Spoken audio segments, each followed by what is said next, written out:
অপদার্থ কারে কয় জানেন? অপদার্থ হচ্ছে এরকম যে জানে, শুনে, বুঝে কিন্তু কিচ্ছু করার ক্ষমতা রাখে না, তারই বলে অপদার্থ। এটা আমার ভাষায় আমি আবিষ্কার করছি। এখন বলতে পারেন যে এই আবিষ্কারটা আবার কেমন আবিষ্কার যে নতুন করে অপদার্থর একটা সংজ্ঞা তৈরি করে দিলেন আপনি? অপদার্থ কয়েক প্রকার হয়। কোনো ক্ষেত্রে দেখা যায় সংসার চালাইতে পারে না, ওইটা এক ধরনের অপদার্থ। কাজ করে না, ওইটা আরেক ধরনের অপদার্থ। দেশ পরিচালনা করার সক্ষমতা আছে কিন্তু সেই সক্ষমতা সে কাজে লাগাইতে পারে না, এটা হচ্ছে সবচেয়ে বড় অপদার্থ। এর মতো অপদার্থ, এর মতো কুলাঙ্গার আর পৃথিবীতে একটাও নাই। এত কিছু হাতে থাকার পরেও, এত কিছু পরিবর্তন করার মতো এখতিয়ার ক্ষমতা থাকার পরেও আজকে আমার দেশ অস্থিতিশীল। আমার ভাই আজকে মরে, গতকালকেও একজনকে ফ্লাইওভারের উপর থেকে ফালাইছে, ফয়সাল নামে একটা ছেলে শেষ। আজকে যদি হাদির খুনির বিচার হইতো, হাদিকে যদি আজকে ধরতে পারতো, তাইলে আজকে এই ফয়সালরে আবার আজকে এই ফয়সালের মতো আরেকজন নিরীহ মানুষ মরতে হয় না। আসলে অপদার্থ বিভিন্ন প্রকার,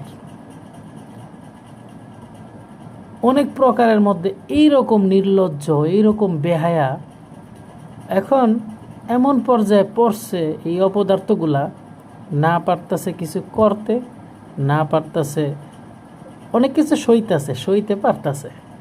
হ্যাঁ, শোয়ার ক্ষমতা আল্লাহ তাআলা করে তাদেরকে দিয়ে দিছে। একটা অপদার্থ আইন উপদেষ্টা, আরেকটা অপদার্থ হয়েছে স্বরাষ্ট্র উপদেষ্টা। এগুলো যে কী অপদার্থ আল্লাহ করে কী দিয়ে যে বানাইছে, হ্যাঁ, এটা আসলে বইলা বোঝানো যাবে না।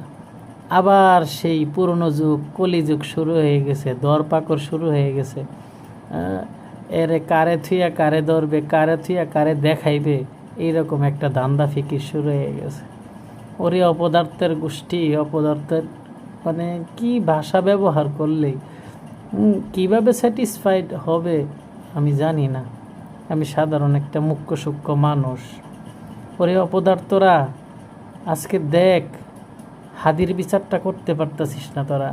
একজন আসামিরে 7 দিন গেলে 8 দিন পরে গেলেও তোরা বলতে পারিস না ওর সঠিক লোকেশন কোথায় আছে, অথচ মাইনসে বইলা ফেলায় 80 জন ঢুকছে ভারত থেকে। আরে 3 ঘন্টা 6 ঘন্টার ভিতরে বিবৃতি আইসা পড়ে 80 জন ঢুকছে ভারত থেকে বাংলাদেশে, পুশিন হয়েছে, বিভিন্নভাবে আসছে তাদেরকে পরিকল্পনা করে মারার জন্য, এই করার জন্য, সেই করার জন্য। আর তোরাও কোনো কিছু চারপাশে না চিন্তা কইরা, না দেখা, না শুই না, ওইটাই বাইজা খায় নিছে। বর্ডার ভার হয়ে গেছে কেন? তোদের কাছে প্রযুক্তি নাই, রাস্তায় গার্ডে কোনো জায়গায় কোনো সীমান্তে কিচ্ছু নাই। তোরা এতই অপদার্থ, তোরা নতুন করে কিছু নিয়োগ দিতে পারলি না, তোদের কাছে কোনো ইন্টেলিজেন্ট এজেন্সি নাই, তোদের কাছে কিচ্ছু নাই। তোরা কি রে ভাই, এমন কে রে তোরা কি ছাড়তেও পারতাছস না? আর এখন মানে পুতুল হয়ে গেছে, পুতুল।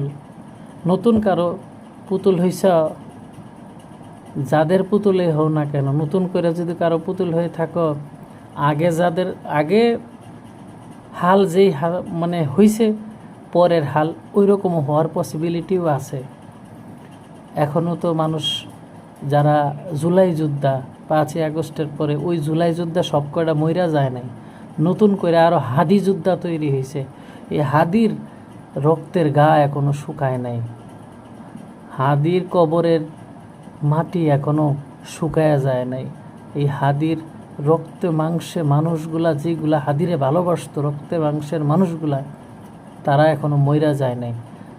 তবে যতটুকু সম্ভব এখনও সময় আছে, শুধরায়া দেশের মানুষের জন্য আবার কিছু করার চেষ্টা করা। অপদার্থরা ভালো হইয়া যা, ভালো হইয়া ভালো কিছু কর, চেষ্টা কর দেশের কিভাবে উন্নয়ন করা যায়, দেশের কিভাবে ভালো কিছু করা যায়, দেশের মানুষের কিভাবে উপকার করা যায়। অন্যথায় আমার দেশটা আবার সেই